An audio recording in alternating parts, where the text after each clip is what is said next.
I'm Rachel McLeod, and I'm a licensed clinical social worker and emotional wellness coach. And today I want to talk with you about how to finally transform your relationship with fear. And this is huge, right? Because usually I love to get on and talk about, I help people and women specifically eliminate symptoms of anxiety, depression, and traumatic stress. And you know that this is my passion, and I really help people do this in a short amount of time because that's what I like to do. And that's what I wanted. I treat others how you want yourself to be treated, and that's how I would like to be treated. So that's what I do. But okay, so in this work, I think about ways to help you really get deep, lasting, and quick transformational results. And as I'm looking at all these things, I decided to myself, I am going to do a series on big emotions that our brain can really get stuck on, and why this can result in symptoms of anxiety, depression, and traumatic stress. And really ultimately what the deal there is, we have to really transform these our relationship with these so that we're not getting blocked. But um that's really what I want to do and talk to you about today, because that's where the ultimate win is. And we'll talk about steps to do that and those sorts of things as well. But ultimately, let's just dive in, because then we can nerd out together a little bit, because that's where I want to get to, the nerdy stuff. So, but we're going to go, we're going to take a trip around. Okay. And then we'll go as nerdy as we can get. Okay. So that you can understand how this works in brain function and really get the win, because your brain has to be the one that changes your relationship with fear, not you. So, and I'm going to show you why that is, so that you can get in the right place with this, line up with this properly, and get things moving. So, okay, so let's talk about fear first. And fear is the underlying driver of anxiety. Anywhere you have anxiety, you know right off you have fear there. Fear is the emotion that is moving you, and fear is the emotion that your brain is responding to. And in response to fear, we do all these survival things. And so that's really what happens. If you're afraid of something, the chances of you going into a survival state over it are really, really good, unless you know how to work with your brain. And so, but so typically what happens is, what we do is we spend a lot of time, we can spend lifetimes running from fear. And fear can be something that we're not good with, so we just don't want to deal with it. And I don't want to be afraid. And so that's really what happens. And sometimes what we don't like is, we don't like the body sensations that come over us when we become afraid, because your body is participating in in your emotions, just like everything, just like you are mentally, just like your brain is, your body is experiencing it too. And so sometimes when people are afraid, what's happening is their heart starts racing, right? Their hands start going numb or stiff or light, or like they feel like they're tingling, or they become heavy. The legs can become heavy, knees can become weak. You can really feel like you're floating, or like you're not really very present. You can find yourself racing, your breathing is racing, or you're having a difficult time breathing, or you feel like your throat is closing up and you feel like you're suffocating. And sometimes fear can really show up in your body as just feeling like your stomach's just dropping out, and you're carrying around a big boulder in your stomach. It's just heavy, and it's painful. And this is your body's expression of, hey, I'm scared too. I'm ready to respond too. We need to run. Okay, let's do that. We need to freeze. Let's do that. Your body is right there with you. And when your body is in there, there's lots of, like, right, adrenaline, lots of cortisol moving and flowing through your body. And many of us don't like that feeling, right? Whether it's just something small, like, we're about to go give a presentation and we start feeling it. Another one, this is one of my symptoms. Um, it's both nervousness and excitement, and I have to pee. Right? Like right before volleyball matches, I like had to pee like 10 times, and by round number 5, I was like, "Look, there's no more in there. We've already gone." But the body also has to participate. It's just, that's how we're made.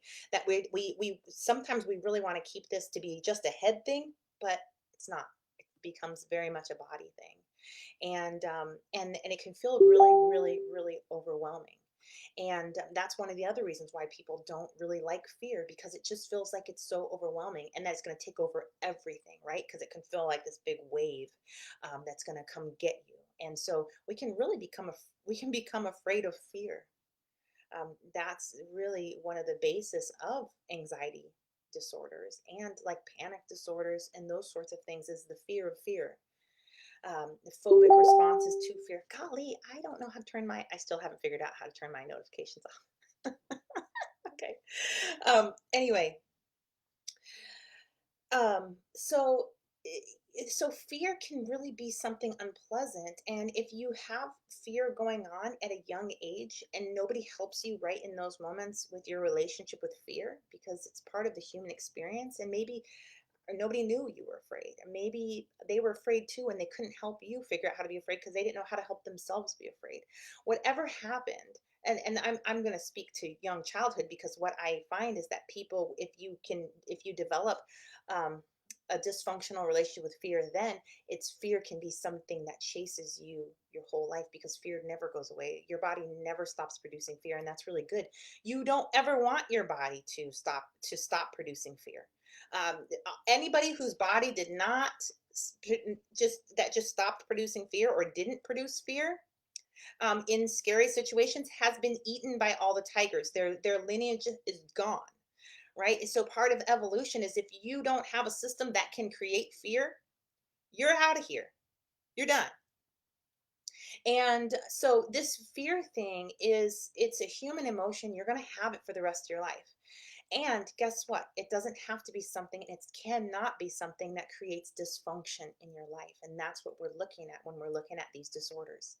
Something scary happened as a result of trauma, right? And then the brain it cannot process the fear. You don't want to process the fear. Nobody wants to process the fear. Nobody can. And so the fear is hanging out there and it scares you every single time. And now you're afraid of going back and being reminded of the trauma because the fear is right there to meet you, right?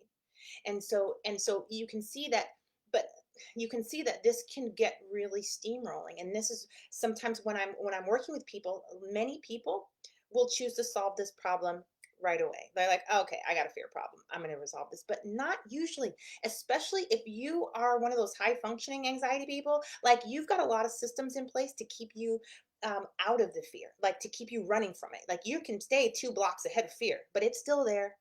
And if you slow down or stop or turn off those TVs or don't play that game on your phone or don't go shopping at night or scrolling through, the fear is going to catch up with you and it's right there and you know it. And so you keep going and you're busy, busy, busy, and you're doing all the things and everyone thinks, "Oh my gosh, she just does all things." No, homegirl's running from fear. And she is highly motivated to stay ahead of it because if it catches up with her, she's going to get it, right? And that is a lot of energy to be carrying around. And you can look good on the outside, but on the inside, you're, it's coming for me. It's coming, right? And nobody knows because fear doesn't take a shape, right? They don't see anybody chasing you, right? But it's there, and you know it's there. And so this relationship with fear, this causes all kinds of dysfunction. In that case I just mentioned, it causes lots of inability to relax, inability to calm down. It also helps prevents us from being present in the moment, and it prevents us from having deep, authentic connections with people. It also it impacts us from having deep, authentic connections with ourselves because the fear is in there. And if the fear is in there, I ain't going in there, right? And so you end up having a superficial relationship with yourself where maybe you don't even know what's going on in there. You're just hoping that tomorrow's going to be okay and we're going to get through it, and you find that you're just trying to make it through the day. But you can't have a rich, deep connection with yourself because of fear, because you'll run into the fear and it will overwhelm you and overtake you.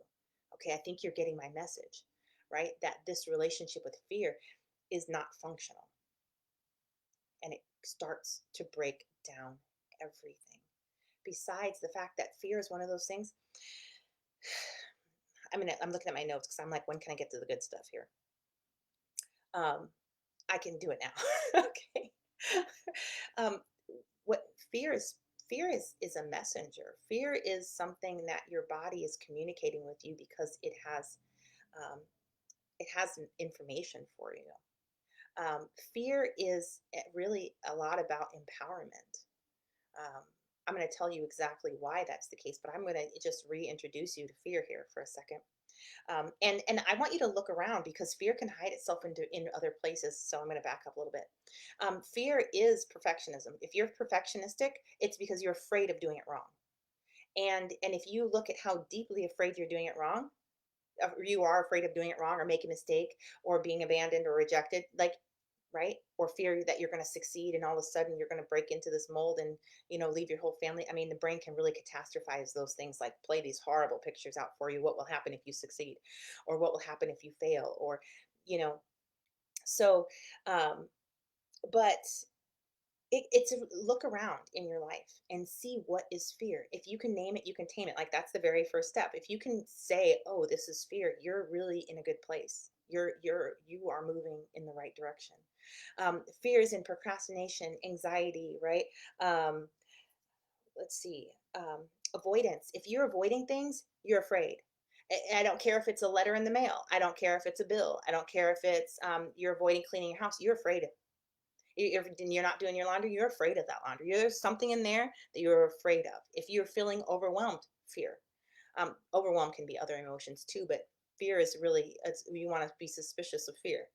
Um, I think those are some ones to look at right away there. And if you've got other ideas, pop them in the comment section, and we'll take a look at those together. But procrastination, that's fear. Procrastination is a type of anxiety. If you're procrastinating, you're afraid.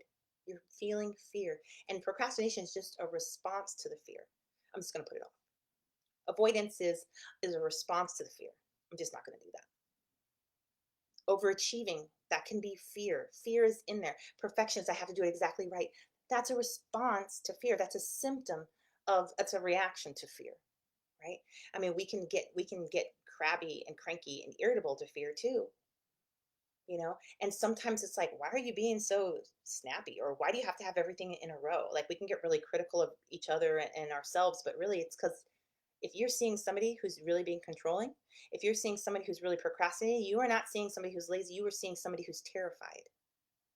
And I wish we could really understand that for each other, because you treat somebody who's afraid much differently than you treat somebody who's lazy. And I really wish we'd even throw that whole word away, because it's, what does it even mean? Okay. So, but that's really, we are looking at fear in our culture in so many different ways, and we are not calling it what it is, which is fear. Defensiveness, people being defensive and argumentative and those sorts of things. Fear. Okay. Fear is an incredibly powerful emotion, and it's prevalent, and it's supposed to be. Okay. So it's not that, stop being so scared. No, you're supposed to be. And guess what? You need to stop being so scared, but few people know actually how to do that without suppressing fear. And suppressing fear doesn't make it go away. It makes it get louder. Because imagine this. You have in your at work, let's just say, right? You're the boss, you've got all these employees, and there's one employee that you just don't want to see. Like, they come down the hall and you're like hightailing the other direction. And they like send you an email and you are, yeah, I ain't looking at that. I'm not looking at that. And they're trying to send you some messages and you're not listening, and you're going around and you're like, hey, have you talked to them? Do you know what they're talking about? I don't know. Can you go talk to them? Because they're coming down the hall right now. Avoid, right? Number one, this is bad management. And what's going to happen is your other employees are going to watch you treat this other employee like that. And you know what's going to happen? They're not going to like that. And they're going to start, all kinds of dysfunctional things are going to go on, because, oh my gosh, if he treated them like that, what if they start treating me like that? Right? Chaos and pandemonium. Okay. If you got that going on in your business, it's probably because of this, right? But emotionally, we've got that going on with fear. We'll talk to joy, we'll talk to happiness, we'll talk to focus, we'll talk to all these motivation, we'll talk to all these people, but we're not going to talk to fear. And so let me just tell you, how do you think fear feels? You know, they have something valuable to say and contribute to this, and you're avoiding them, you're running the other direction, and they have to tell you something important, and you won't listen. Let me tell you what I would do if I was fear. This is why I listened to Rachel the first time. Okay. If I was fear, if I was fear, I would really have my feelings hurt. I would sulk for a while. Okay. And then I'd throw a good fit, I'd sulk, and hopefully one of the other emotions would come by and say, hey, what's going on? And then I'd say, they did this to me, this injustice, this thing. Oh, no, they didn't. Yes, they did. Now I've got a buddy, and now we're coming after you. I hope that I'd be better than this in real life, but this actually happens in my mind that I have to work on, because this is Rachel has to manage this. But right, so if fear can't get through and can't talk to you, I want you to hear that problems are going to happen in your life. And fear is going to get in front of you and say, no, listen. But let me tell you what, how your survival system reacts to fear is to put you instantly into a fight, flight, freeze, or faint mode. Your whole brain gets hijacked by your survival system because it's listening to fear. Whether you're listening to fear or not, it is. Okay. And so now it's like, what are you talking about? What are you talking about, fear? And it's got racing thoughts going on because I gotta find what they're finding, and I can't get a hold of them because nobody wants to listen to fear, and we're afraid of fear. And now your heart's racing and you're responding to fear, and you're trying to look where the danger is. You don't know, and you're trying to figure it out, but you don't know. And fear is still there, and your nervous system is like, I don't know where it is. Now you're worrying about it because you're like, where is it? I wonder if it's over there. Is it over here? Is it over here? Where is it coming? And it's like, because you know what? Fear just has something to say. And then your survival system doesn't have to go get all crazy on you. And then you can come out of fight, flight, freeze, and faint. Okay. And then guess what? When you hear the message of that fear has to bring you, that's really powerful because what happens is brains convert fear into your power. Fear specifically, when your brain works on it and converts it, and this happens at lightning speed, right? So this is awesome sauce. Okay. When your brain is working on it and it converts fear, once it can go through the conversion process, what it makes out of fear is courage and hope. Okay. So if you have fear and you're finding that you don't have enough courage and you're finding yourself feeling hopeless, it's because you haven't processed the fear. Your brain hasn't got enough of the power, the fuel, right? The building blocks, which is fear. That fear is the building blocks of courage and power and hope. That's why. Because you're not doing the right thing with one of your power sources, one of your building blocks. Okay? That's a lot. Fear is a lot of emotion and energy, right? And that energy is supposed to fuel you. And because your brain is not okay with it and cannot process it properly and cannot take it through the conversion process, it is using that fuel for bad things, for fight, flight, freeze, or faint. So you're fighting all the people, you're freezing in the wrong moments, you got to go sleep. And your brain can absolutely put you to sleep. If you have symptoms of depression and you're going to sleep a lot, that's a limbic state. That is intentional, that your brain is intentionally doing to you to keep you safe. And it's not because you're lazy or you're trying to sleep your life away. Your brain said, and we're done here. Boop. And it's because likely fear. It was afraid that you weren't going to make it. So it said, we'll sleep and see if we can make it another day. And then you've got faint or fawn. Fawn is where you just tell everybody how fabulous they are and you get yourself out of danger and you smell really nice. And then after you're out there, you're like, what the heck did I just do that for? I don't even like this person. Well, your survival system said, do it, go. Because we need to stay alive right now. Right? And so fear is making you do things that you don't even like doing. And it's because your brain is not working well with fear. Your whole relationship with fear is off, consciously and unconsciously and subconsciously. Okay? And so when fear comes up, you're done, you're toast, and you're going down a path of dysfunction, and that takes more and more of your life away, and it makes your life smaller and smaller. And I'm telling you, it is because of how you're processing fear or how you are unable to process fear. And let me tell you why it gets stuck. Okay, so what happens is that emotion comes up, right? And if your brain, your survival center over here, this is your emotion center. I locate it over here because I like that better than those diagrams of all the parts of the brain. Like, who can even deal with that? We're going to pretend so it's this side of your brain, right? So your survival center, when it's like it's got all these emotions going on, right? And that's good. We want that. But now, because of something like fear, your survival center is listening for stuff that it thinks and it determines as dangerous. So fear comes up, that's a big emotion, and it's like, oh my gosh, we can't make it.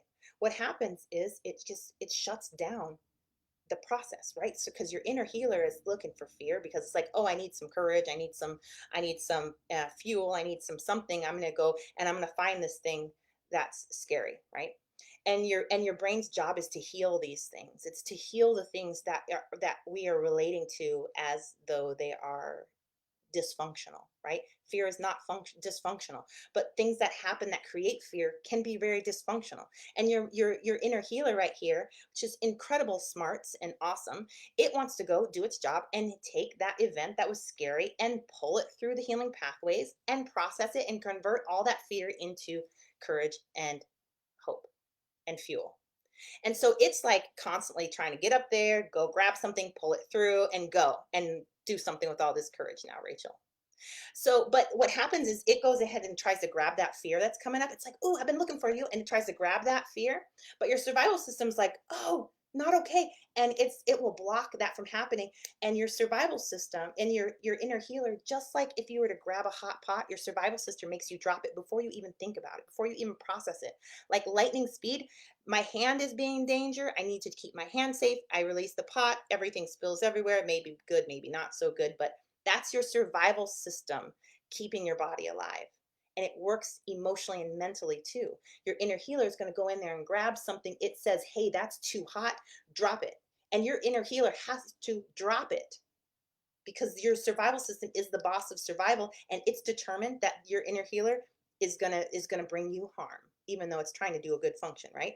And so your inner healer has to drop it, but guess what? It's determined. It goes back and does it again, and then that happens again, and you're at war, right? You got internal chaos. Your inner healer and your survival system are fighting each other, and that makes your heart race and your stomach drop out, and you got racing thoughts, and you have all this restlessness energy because your brain can't decide if it's going to freak out or not freak out, or do I need to do this or that, all because it's trying to get that one thing through. And people can stay in that it's like your inner it's like your healing pathways have gotten clogged up. It can't Your inner healer can't pull stuff through. It's like it's not functioning, right? But what happens if it does is that your inner healer, and we can help your brain with through this process. Your inner healer can go in there, grab it, pull it through the healing pathways, even if it's just a small piece, and pull it through. And all of a sudden it convert that fear into courage and hope and fuel. And when that happens, all of a sudden now you've got more clarity, and now you've got more understanding, and now you've got energy to get some stuff done. And then you get some stuff done, and then what turns out is, oh my gosh, you're enjoying this amazing moment of getting stuff done, right? And then you continue through the emotional cycle, right? Because that fear will fuel every other emotion, every other process that you have going on. It's the one that feeds it. If you say that you have no motivation, that's not true. Actually, the truth is, one, your motivation is being drained out by this very cycle that can't, like, your brain can't do this healing function and give you fuel. Like, you've got a furnace there, and you need to get the coals in there, and need to turn that thing on and get that thing fired up so it's making stuff for you, but there's no coals going in there because your healing process has broken down. And really, that's why you have a bad relationship with fear, or a dysfunctional relationship with fear, is because you intuitively know that that process doesn't work for you. You intuitively know that if that process right now starts up, it will be worse for you because it's clogged and it's not working, and you can't get anything through. It's not functioning properly. And if it were, you don't know how to make it function, and by this point your brain needs help. It needs help functioning. And so you're avoiding the fear because you don't want to get in that war between your survival center and your thinking center. But the truth is that all that fear has to come up into your awareness, and then into through the healing pathways. And awareness is only one piece of this. That's what happens during talk therapy. We're bringing stuff into awareness, but that's only one piece. And that's the piece of the part that the inner healer loves. The inner healer is like, I get to look at this stuff. This is great. But that doesn't mean your survival system is going to let your inner healer get it through the healing pathways. But once it gets it through the healing pathways, that's when your brain can go through the conversion process. That's when you can understand what's happening. And that's when you get your power back. And that's when fear becomes your best friend, your BFF. And sometimes that happens, you don't even know. But then Rachel goes ahead and reminds you, hey, that's fear.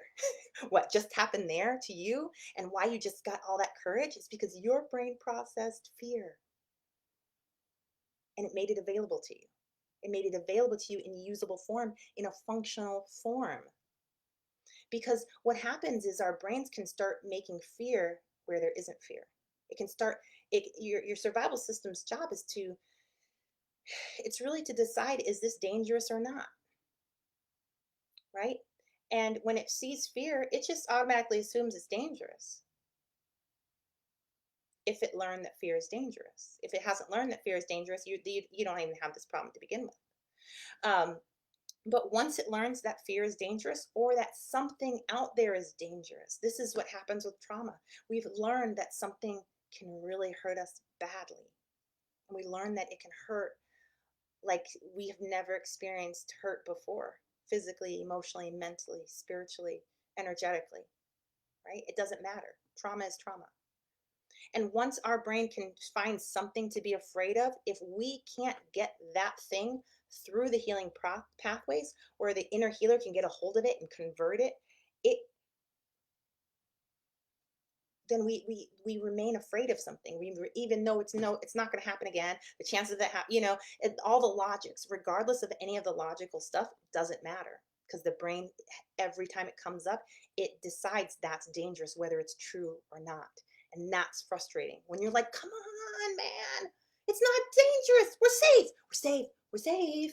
It doesn't care. It's like, excuse me, I'm the expert on survival, and I've said this is dangerous, and press the panic button, heart's going, arm and legs, and it's not a reasoning center. But once we get these things through the healing pathways, this part of the brain can totally rewrite the codes for for that whatever the response was, so that your survival center is like updates, and it now will look at this same thing that used to cause it to spin out all the time, and now it will look at it and say, oh, this isn't dangerous, go ahead on through.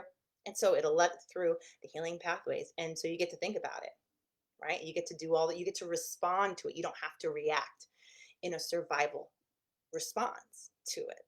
And that is really empowering, especially if you know that you always get stuck here because this triggers you every single time. Now, once you get that stuff through and your brain does its upgrade, which it does naturally because brains do that, you start noticing that you're responding differently. And now your relationship with yourself is changing because you're not just responding out of fear, you're responding more accurately. And then you say things like, oh my gosh, go you. You know, wow, you stayed really calm during that. Normally you would fly off the handle. Or, oh wow, we used to always have a panic attack when we did this, and now we don't. How about that? And things begin to really change. Your brain can eliminate any and every symptom of anxiety, depression, and traumatic stress. And when you become an expert for your brain and how to move emotion like fear, from fear in through the healing pathways into your inner healer, so that into the hands of your inner healer, so it can for real do whatever it wants to do, that is where amazing change happens. And that's when your brain gets to have the fuel and the direction and the understanding to rewrite any code, whether it's a subconscious code or a survival code or a behavioral pattern. It can do any of those things, and all of a sudden you just see yourself behaving different. And a door that was closed emotionally and mentally, like the emotional mental blocks, like your brain clears those out and you move forward. It's awesome. It's really, really, really amazing to watch that happen, and that process happens so fast. It's amazing. And so the fear really can stay in the emotional center, and that's what I'm talking about here, is that your inner healer wants to go grab it up and bring it through, and it can't. It stays in the emotional center, and that's where it will stay as just fear.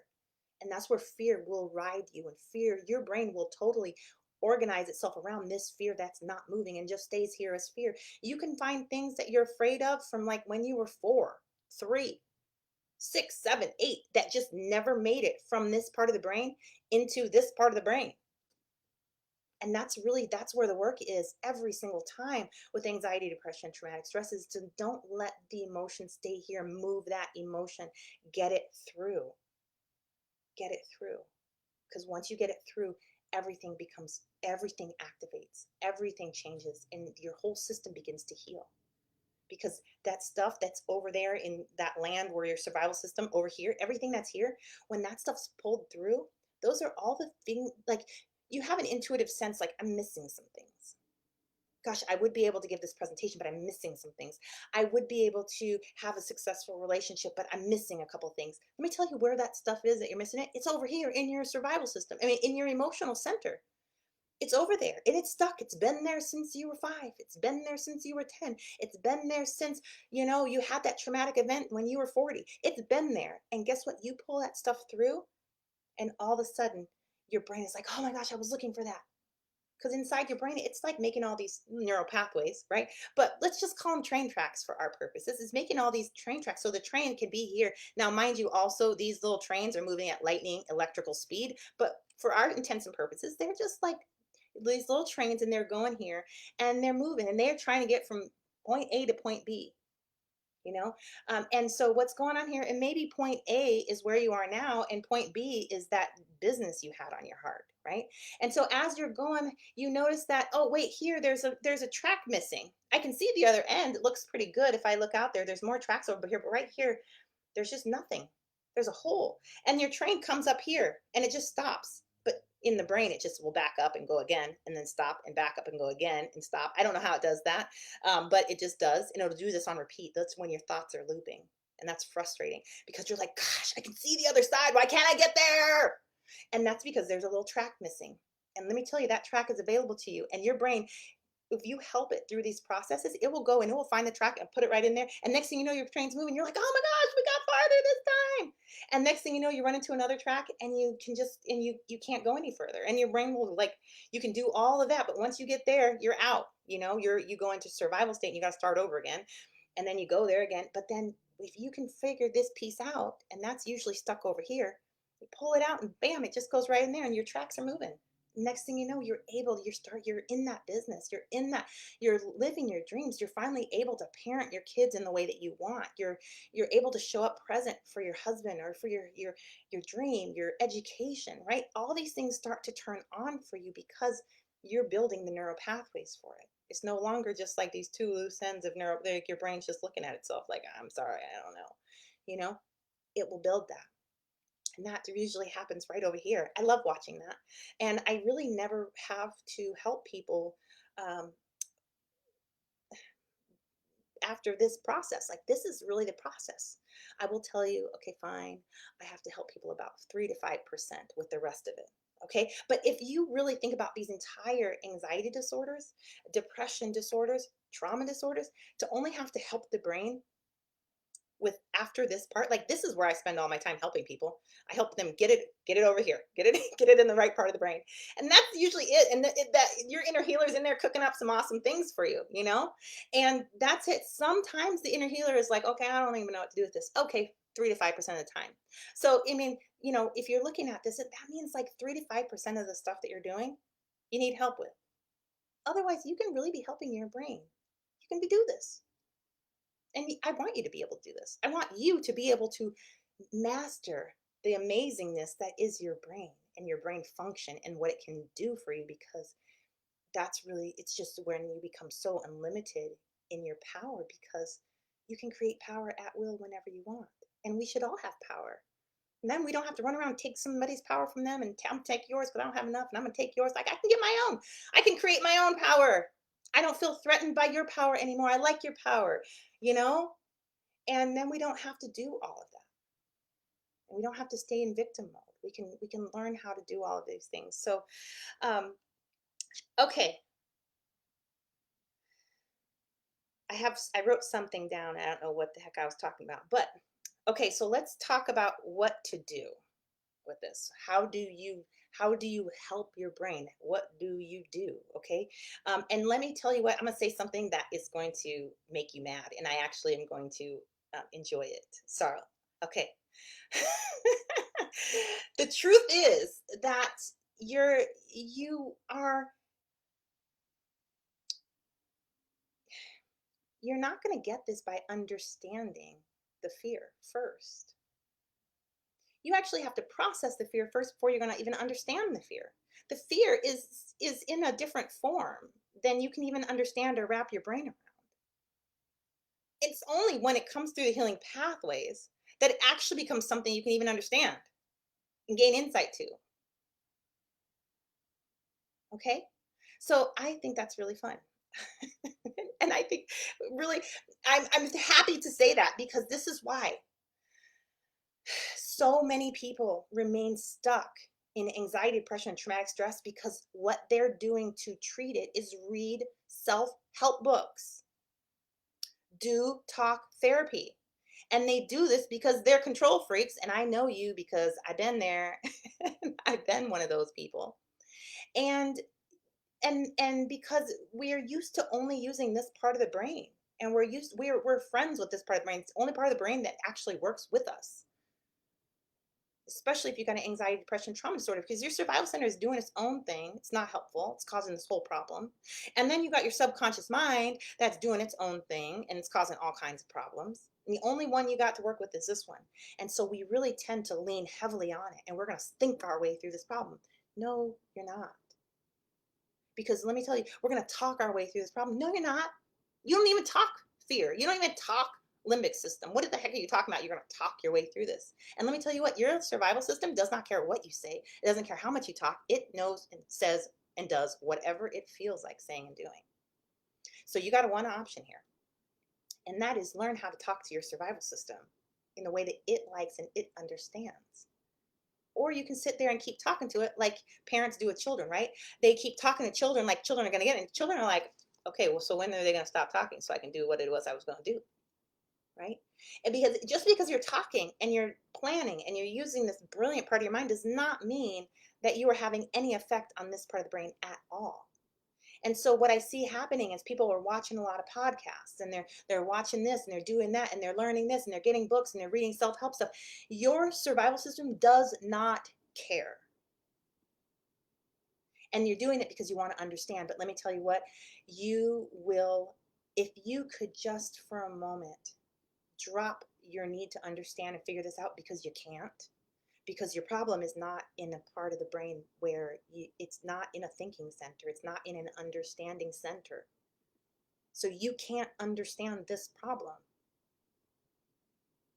And you can think on it, and you can think on it, and you can think on it, and you're just going to have thoughts that may or may not be accurate. And they may or may not even mean anything. But let me tell you what, you get some of that fear into the thinking center through the healing pathways, you're going to know exactly the message that fear has to you because your brain will have converted it into something that you can actually understand.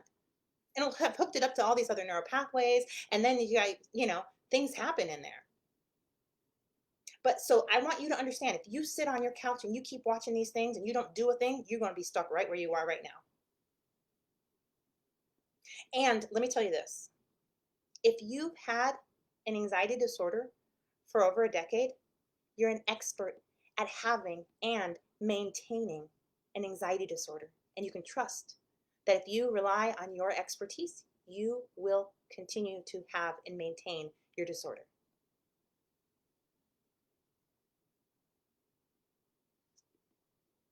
So I'm throwing this out there for you to take a walk on the wild side and trust your brain a little bit and really let your brain guide this process to some extent. We don't want to trust it. We don't want to trust it that much, but a little bit, right? We can trust it with a little bit. And we can get a little bit from here into the thinking center and watch what your thinking center does with it. Watch what resolves. Watch the process. And what happens is you start having understanding. As I'm watching people do these interventions, I'm looking for how they're physically responding, how they're mentally responding, because I'm looking for those cues to see what's moving, what's the brain doing, because the brain will work on everything in the body and in the mind. And so sometimes I see people like they'll just take a big gulp. I'm like, okay, it's in their throat. Okay. And it was in their chest. Right now it's in their throat. Or I see them in the middle of this and now it's in their shoulder and their body is working on stuff in their shoulder. True story. You know that tension you get in your shoulders? That's emotion. Hi. Unless you have an injury, right? But even then, there's an emotional component there. And the brain is working on this stuff. And once it pulls it through, wherever it was in the body, it resolves that too. And then what happens then is then they say to me, well, I realize that X, Y, and Z. I don't know what it is. It's always something. But I watch it go from an emotional process to a cognitive process. And that's because the brain is moving it. The brain does this, not the words in a book, not the words of your therapist. Brains heal this.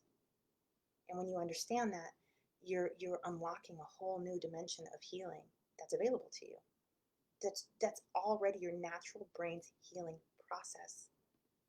And yes, trauma, neglect in childhood, those sorts of things can stop that from happening, from stopping that from being wired nicely, right? So that it's smooth and things, and fear just comes up and passes right on through. And it just converts naturally, effortlessly, because that's the program, right? Trauma can stop that.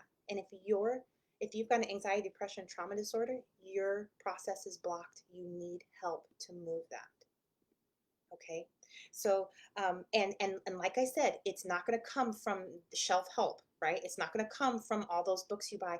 That is for this part of the brain. You are feeding this part of the brain. Understand that.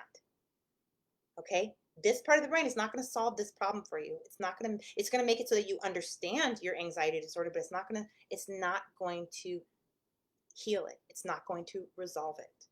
Okay. In this work, an ounce of helping your brain heal is worth a pound of theorizing. A pound. So if you just do a little bit of helping your brain go through its own healing process, you are doing more than a pound, and I would even say bigger than that. But a pound of learning and reading. So why the heck are we doing this? Why are we out here reading all the books? Let me tell you something. What happens? This is what's so cool. When you get this emotion through, there's a lot of open space in your brain. Your brain is like, whoa. And then you know what it does? It goes into, I want to learn now. It goes into learning mode. And then guess what? It takes you and says, we need to go get a book. And then you go get a book. And then you're reading through, and your brain has actually places to put this new information. And then guess what it does? It processes it and it thinks about it and it emotes about it. It makes all these emotions as a result of what you're reading. And guess what? Your job then is to move the new emotion through into the healing pathways if your brain doesn't do it itself, or if you want to quicken that process up. And then guess what? It starts to say, oh, wait, hold up. This belief we had a long time ago doesn't match with what we're talking about now. And guess what? You can help your brain to release old beliefs that are in your subconscious programming. And next thing you know, there's a big hole. And your brain says, what are we going to put in there now? Let's go shopping. Let's go talk to our friend. She does that. And let's see what belief she has that we can borrow and plug in there. Brains do that. And they do this without you telling you, because this is what they're doing all the time. But when you're understanding what's happening, you can participate in this. You can participate. And that's really, really cool too. Okay, so that's really it. Okay, so let me read some comments here, because I want to talk a little bit more about what do you do and what to do. And I want to, right? So this is something, right? I have some values here. It's really important to me that I give you the information you need to get to the route as fast as possible. But two, I also want to keep you safe. And so I don't want to give you information that could actually hurt you, because a drill, like one of those drill bit things that you turn anyway, tools, power tools. There we go. Like in the right hands, this is wonderful. But if you're not trained, you can really hurt yourself, chop some fingers off, and worse, right? And mental health is the same way.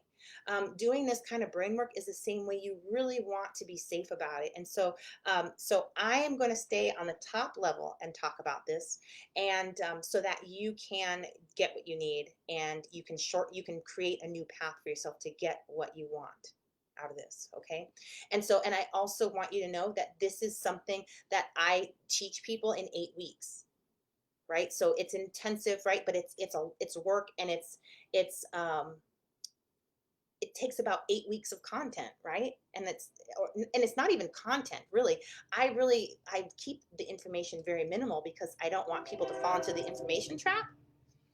And it's really about work. But as people do work, they start seeing their brain do different things, and I can explain that to them because they're watching it happen, right? And I can give them a little info, and then we get back to work, and then their brain starts to do more things, and then I can show them what that is and help them understand and give a context for that so that they can repeat that over and over again. And then so right, but that's the 8 weeks of work that I cannot squishy down into 10 minutes. These next 5-10 minutes, not going to happen, right? But I want to give you some high level ideas so that you can make the steps you need to make. Okay. Um, okay. So, and fear is just one piece of the puzzle with anxiety, depression, and traumatic stress, right? So that's what we're talking about right now: ways to move fear. Um, so the brain does this, and there are some interventions that work better than others. Okay. So I'm going to start there. And what I'm going to say something here. I had something that was popping up. Oh, I have no idea. Okay. So there are some popular interventions out right now that are really, really awesome. And they can really do a lot of work. Um, okay. Let's start at the top with EMDR. It's the most popular intervention in our country at the moment. And And so EMDR is fabulous, fantastic. It really does this work. And I teach people how to use EMDR for themselves, just the self application of EMDR. And so I think it's fabulous. Now, I will tell you, I have very few clients that actually want to use it because the other interventions I use they're just faster, and they don't have the negative side effects, and they're just easier to work with. Um, but having said that, I do have other clients that they love EMDR, and that's the only thing they really want to work with. Now those people are special, and that's just who they are and what they want to do. And but EMDR is wonderful, and you need a lot of it. Okay. Now, my pet peeve with with how we're trained as therapists to use EMDR, we're taught to use it for past memories primarily. And it's alluded to that you can use it for present and for the future. But we're not really trained on that level. And you have to go and further your training. Um, and then the other piece of my pet peeve here is that people will use it to resolve emotional wounds. And that's great because if you can resolve emotional wounds, you're going to feel like $1 million. But if you have work that needs to be done, like reconstruction work, or construction work for the first time, like for instance, this is what happens with childhood neglect and trauma, like stuff that's old during those formative years when you're supposed to be developing systems and functions that your brain is supposed to be doing. If you don't get that done, then it you need to do it now. And that's what happens with many people's anxiety, depression, trauma disorders is that and if you have neglected, if you felt like you didn't get a good connection with mom or dad, that mom or dad had anxiety, depression, or trauma, addiction issues, if you just felt like, or maybe they just were off and you couldn't connect, a lot of that stuff that indicates that there's some repair work that needs to be done in your system. Okay. This is not anything I have ever found in trainings anywhere. And this is something that bothers me because, especially if you've got complex childhood trauma, you need this work. And so, and I don't feel like there's a lot of therapists out there that know that work. So when you're looking for an EMDR therapist, you really need to assess the level of skill that they have. And as soon as you outgrow their skill, you need to move on. And likely, if you're frustrated with them, you have actually outgrown their skill and they don't know it and you don't know it. Okay. But sometimes these therapists will say, okay, well, you have enough skills to go now. And you go out there and you're just like, you got problems and things aren't working, but it's not as bad as it was before. But that's because they didn't help you rebuild things. And things that need to be rebuilt are, I should make a list of this. I'm going to do a different live on that. Because I need to put some brain power into that. But EMDR is fabulous. It is one of the interventions that works with the survival system because the survival system likes to work with your body. And so EMDR is it will work with that part of the brain to really, it will work with all of your brain really to help you to move emotion. But it can be really not the right intervention for lots of people because you have to really be good at riding emotional waves. And not everybody is. And if you got lots of trauma, you're probably not. And if you're afraid of feelings and you're afraid of emotions, you're probably not the right fit for riding an emotional roller coaster. And to make matters worse, with EMDR, your brain is doing the driving. And so your brain's like, yeah, get in, let's go. I've been meaning to get to this stuff for a long time. And it goes where it wants to go. And you might not want to go where your brain is going. And so that's one, those are some of the pitfalls to EMDR, and it takes a while. It takes a lot longer than the other interventions. And so other interventions, other ones that I teach people, these are my favorites, so I'm going to speak about them. I also teach people emotional freedom techniques and thought-filled therapy. Those are kind of mom and granddaughter. No, yeah, thought-filled therapy is the original intervention that emotional freedom techniques came out of. And so there's a lot more going on in thought filled therapy than emotional freedom techniques, but emotional freedom techniques is super easy to learn and you can get started with very little information. Um, and then you've got, and this is using the Meridian System. So the body has an electrical system that's always being used because we're interacting with the world around us, not only chemically, which is what Western medicine has been focused on, but also energetically, which is a little bit more what we're pulling from the East. Right. And so, but all this research we're doing is supporting this. And Stanford has a saying that our cells are communicating 10,000 times faster energetically than they are chemically. And so since they got on board with that a while ago, people are like, oh, well, maybe we'll look into this whole energy thing. And so, yeah, that's happening. And so so those interventions, the survival center likes that because it's listening to the body. It doesn't care what we're thinking. It's listening to the body. And so as it's receiving, and it's electrical, right? So as it's receiving this electrical communication, it loves that. And so it will respond instantly. I mean, awesome sauce.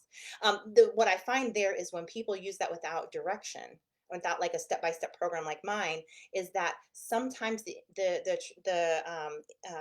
transformations that they get, the impact of the intervention can be so subtle that they're like, I don't know if it worked or not. And like, why am I doing this if it's not working? And then they get caught up in that, and then they'll just stop. And they had a powerful intervention in their hands.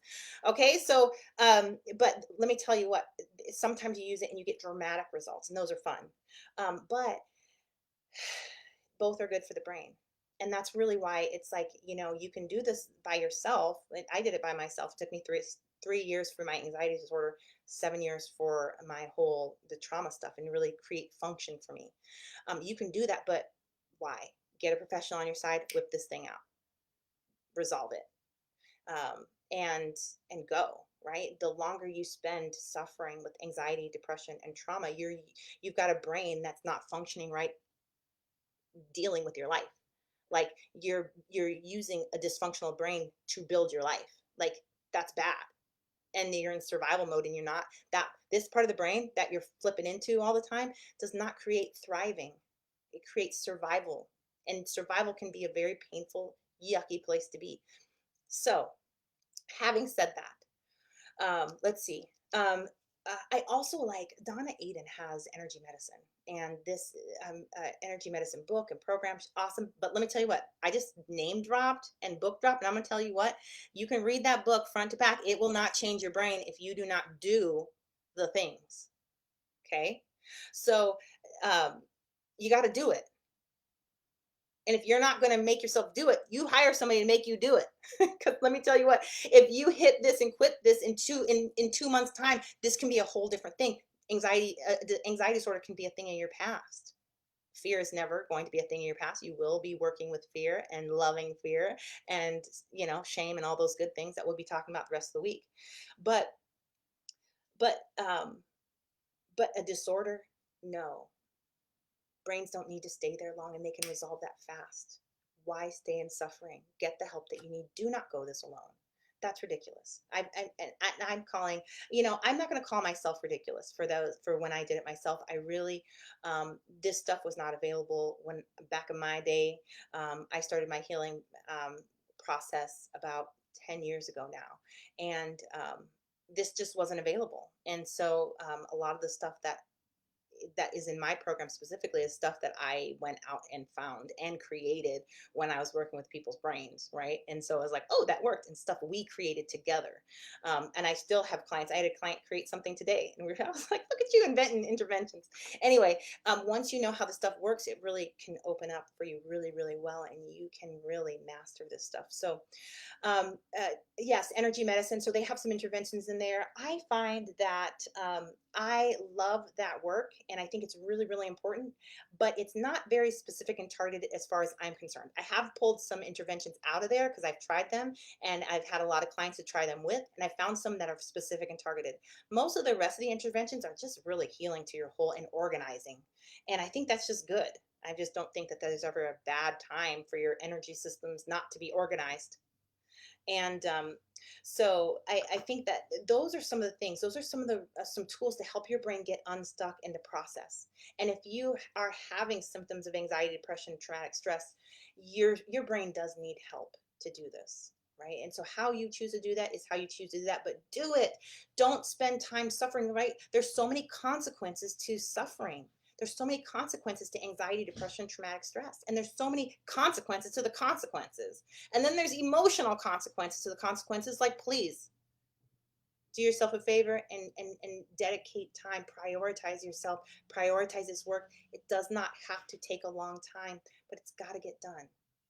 Okay. And if this is something you want to talk with me about, and you want to see if what the program that I offer could help you resolve this whole problem in the next 2 months, let's talk. I invite you to grab a spot on my calendar by going to rachelmcleod.com/call and grab a spot there. This is for somebody who is sick and tired of suffering, sick and tired of it. And you're willing to take a walk on the wild side, because when you work with Rachel, it is a walk on the wild side. And you're willing to do that, and you're really willing to put yourself first and prioritize this.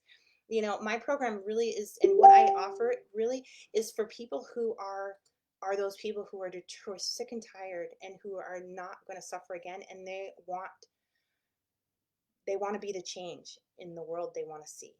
They want to be the ones to create a legacy change in their family. They want to hand off emotional wellness to their families. They want to spread healing to the world. They want to be a source of light, so that the entire world around them has a chance to heal and knows where healing comes from, with this right within. And so, if that's you, grab a spot on my calendar. Absolutely. Let's do this. Let's have a conversation. And if I can help you with that, I absolutely will. But really, we're going to have an honest conversation about where you're at now. And if I can help you, I will show you exactly what that looks like. And if something else is better, I will refer you to that, because the most important thing is your win. So that's what I have available for you. Let me read some more things here. I'll put that in there.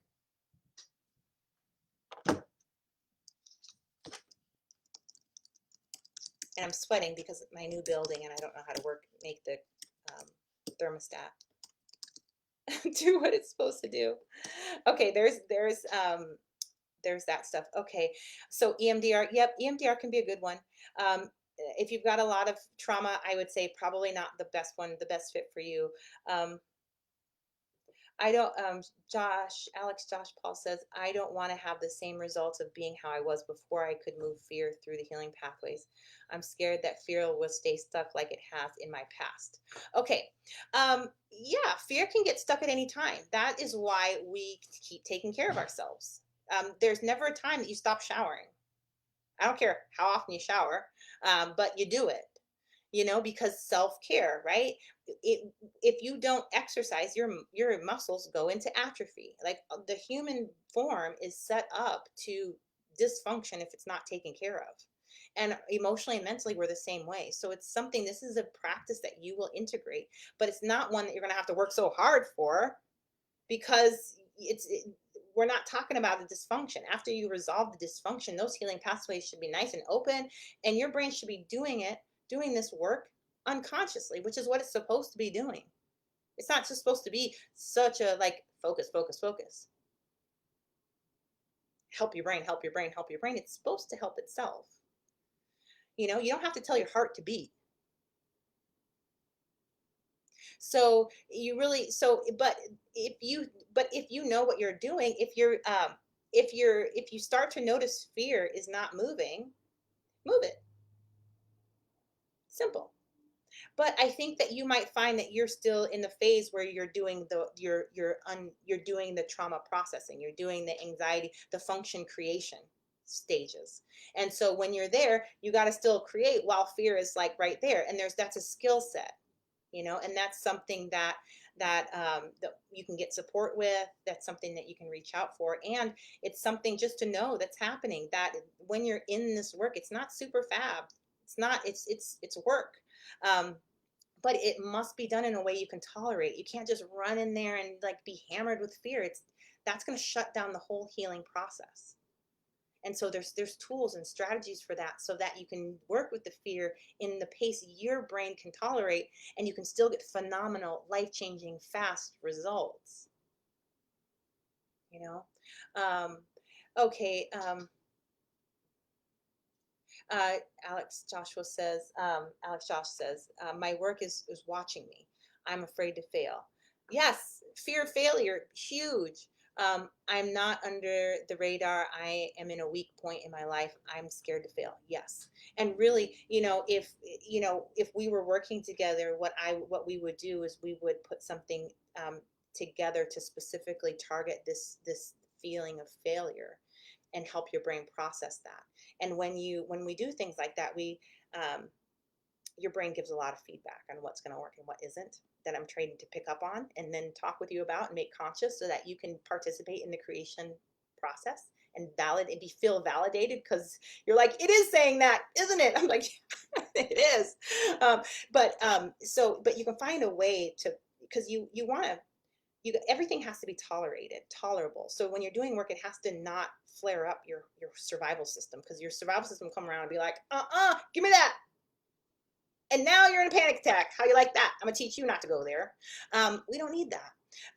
And so really, when we target something, we can really make it, break it down. And there's a lot of brain tricks that you can do that help the brain to be able to tolerate something, look at something, process something in really small or unique or coming in from the other direction ways that really feel great to your brain. And that means it feels great to your body and your mind and all the other parts. And so I would be saying that it's time to target, or it's time to start figuring out how to target fear of failure, because that takes huge chunks out of people's life and their ability to function.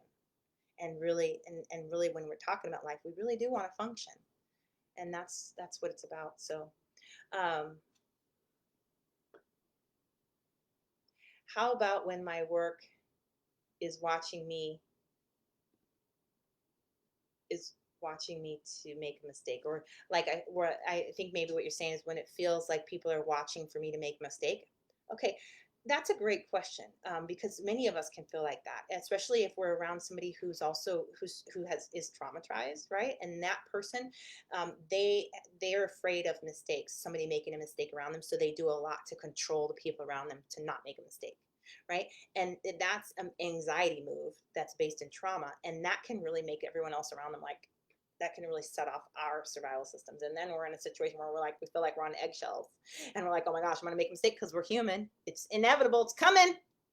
And I don't know when it's coming, right? And so our systems can get all caught up like that too. But the truth matters, we don't have to stay like that just because somebody else is like that. Fear moves through the herd fast. And so to be able to get yourself out of, or not, yeah, out of a survival state, but really to get that fear that's just come up for you and get that through the healing pathways in that moment is really empowering, because you can start regulating and understanding what's going on in the fear and move that stuff in. And next thing you know, you've got courage and hope available to you. And the outside world didn't have to change for you. That person can still be really highly strung, and you can start relating with them differently. You can start relating with the people around you differently. You're just relating with you differently. And so you have your own power, and that person didn't suck your power out. And this feels amazing, because we don't want to be, we don't want to have to control everybody else for us to be well. And and that's that self-mastery, and that we're able to help ourselves and be able to work with ourselves and be able to acknowledge, yeah, I'm absolutely afraid right now. Let me just help myself with that. Excuse me, I'm gonna go to the bathroom, or excuse me, I'm gonna take a walk outside, and I'm gonna do some of this work on myself and move this fear through. right? And then you get to stay regulated. You don't have to yell at them. You don't have to scream at them. You don't have to hide from them. You don't have to be, you don't have to walk on eggshells. They can freak out while you stay grounded. That's okay. And this is really powerful in dynamics in households where somebody has PTSD. This is powerful in work situations because 1 in 5 adults have, and 1 in 5 children also are struggling with a severe and persistent mental illness, anxiety, depression, trauma being the top three. 1 in 5. The chance of you interacting with somebody like this is high. And so, but if you can take care of yourself, you can stay in this part of the brain instead of having to go out into fight, flight, freeze, or faint mode, and you can stay there, and that's when you can think and you can respond and you can use your resources and problem solving. That stuff's here. It's not over here. And if you can stay right here, you can really build with that part of the brain that knows how to help you thrive. This part of the brain is responsible for thriving, dream life creation, initiating that things, making plans. Oh, I'd love to. That's that part of the brain. I'd love to be able to get along with my coworker who's cray.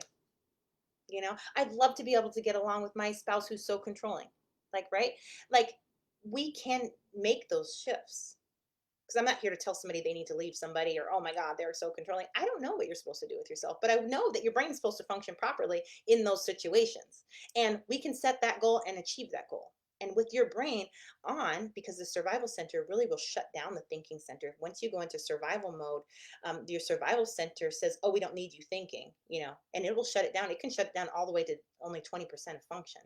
And that's hard to think. And that's hard to problem solve when you only have 20% of your brain available to you, your thinking center, right? But if you don't go into survival mode, then you can keep that part of the brain on, and now you have access to all of your resources, all of your mental resources. And that can really create and drive new solutions and overcoming and the moving of fear into courage and hope and passing it on. Courage ignites other people just like it ignites us. Um, so it's really your power place is within yourself. And really, if you can move these emotions, and what happens with us is that we cannot move our emotions, but they build up, right? And then we got to do things, and we're just like the primates. What the monkeys do when they start getting mad is they hit the monkey next to them that's smaller. That's what we do. We just hit the monkey that's next to us that's smaller, and then that one's like, hey, and then it does something to our nervous system to watch them play the agony that we just inflicted upon them. And so now we're like, oh, I feel so much better. I got that out. And now that one's upset and they can't give it back to you because you're bigger and you're stronger and you have more social standing. And so now it goes in and it's just pent up, and then it just goes and hits the monkey next to it that's smaller and that has less social standing. And then it goes all the way down, and then it comes right back up and it goes right back down, and we're just passing all that stuff around. But when you can take your emotion and handle it yourself, this is amazing. This is, I believe that this is one of the things that's going to lead to more peace on our earth, because a lot of this big um, aggressions are because of lots of small things that happen along the way. And it's right, this big frustration that we can't move, we can't do anything with, so we got to go hit the person next to us. If we can move our own emotion, that's what your brains are there for, and that's what's really good at doing, then you don't have to do some of the things that we do that are just creating more chaos in our worlds and in our homes and between our loved ones and us. And all of that really comes down to, you can't move the emotion from this part of the brain to the top part of the brain. It can't get any more simple. So lots to think about, lots of food for thought. Um, oh, hold on. Cancel that. Okay, so I'm going to get going, and thanks for hanging out with me, and I will talk to you another time. Take care.